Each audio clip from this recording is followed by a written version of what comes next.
The Victorian era, particularly during the Industrial Revolution, saw a dramatic rise in urban populations and, with it, a growing crisis in managing human waste. Cities like Manchester faced immense challenges in dealing with the vast amounts of excrement produced by their expanding populations and booming industries. By the 1890s, Manchester's waste removal systems were overwhelmed. The city's infrastructure, originally designed for much smaller quantities of waste, struggled to cope with the increasing volume. The transition from traditional waste systems, such as cesspits and ash pits, to waterborne sewage systems was fraught with difficulties. The existing waste management infrastructure, which was primarily focused on the disposal of domestic refuse and excrement, was inefficient for the needs of an industrialized city. In 1860, Dr. Southwood Smith, a prominent sanitary reformer, described the shocking state of the city's privies, highlighting the appalling conditions people had to endure. The city was generating more than 100,000 tons of night soil annually, a euphemism for human waste, which was collected from ash pits and privies. This waste was then transported by rail to farming regions, but the process was expensive and increasingly unpopular. To address the situation, Manchester introduced pail closets, sealed containers designed to replace the open cesspits and ash pits.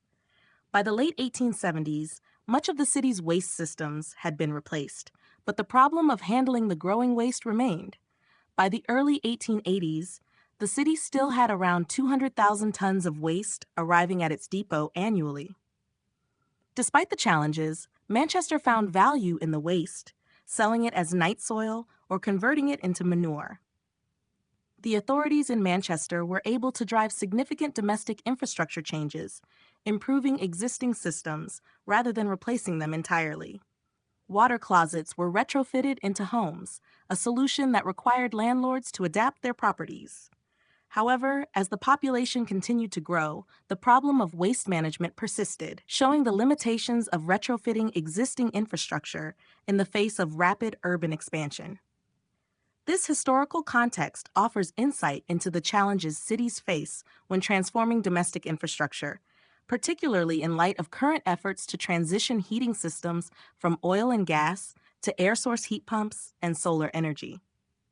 The ability to retrofit existing systems, as seen in Manchester, may offer valuable lessons for modern infrastructure changes. The waste management crisis in Victorian Manchester was a monumental challenge for city leaders, who were struggling to keep their noses above the rising tide of excremental waste, as historian Richard Jones memorably describes.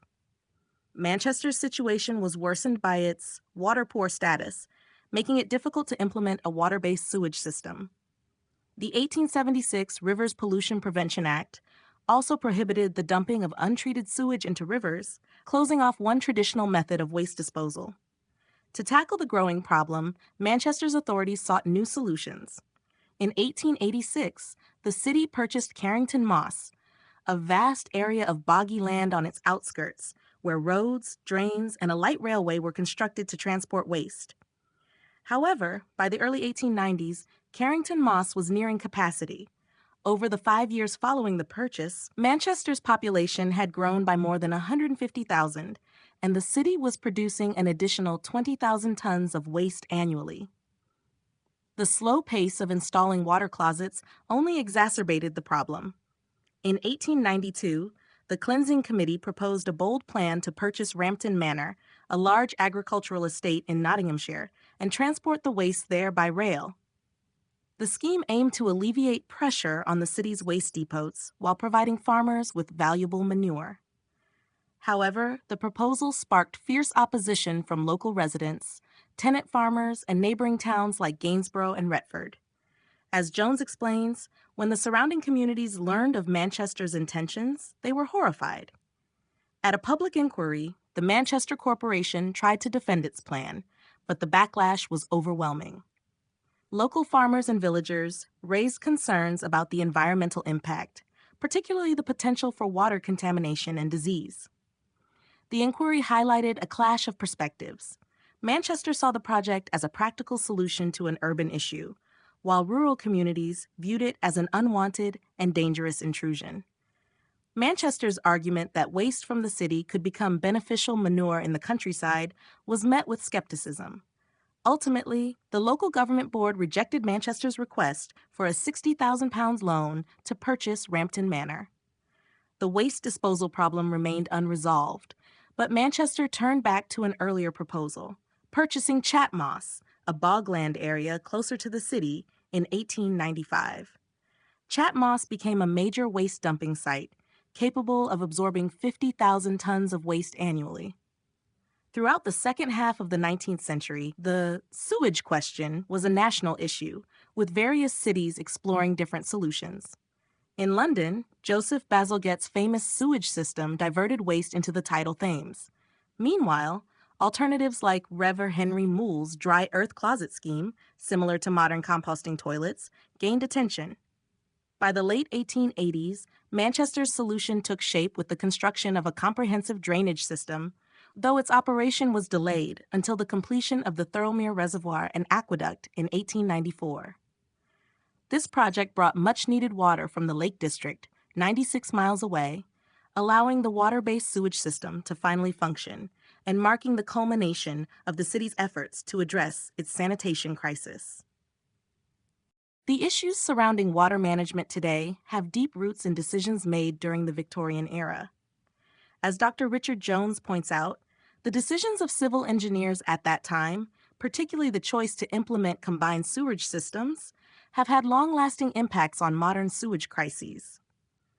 The combined sewage systems, like the one designed by Joseph Bazalgette for London, were designed to capture not only domestic and industrial liquid waste, but also rainwater and groundwater. While this system allowed for more efficient collection, it also resulted in significantly larger volumes of diluted sewage that needed treatment. The sheer volume of sewage created by combining these streams made it harder to manage, requiring complex and costly treatment processes. Had separate sewerage systems been adopted instead, systems that kept industrial and domestic waste streams separate from stormwater, the volume of sewage proper would have been much smaller. This would have made treatment easier and allowed stormwater to be safely returned to rivers and streams without the same level of contamination. Today, the growing threats to water supplies and increasing interest in dry waste systems, like Moule's earth closet design, serve as a reminder of the choices made in the 19th century. With modern water systems under stress and the increasing calls for sustainable, non-water-based solutions, the Victorian experience offers valuable lessons for addressing our current sewage and water management challenges. The decisions made over a century ago continue to shape how cities deal with waste and water treatment, and they highlight the importance of considering the long-term impacts of infrastructural decisions.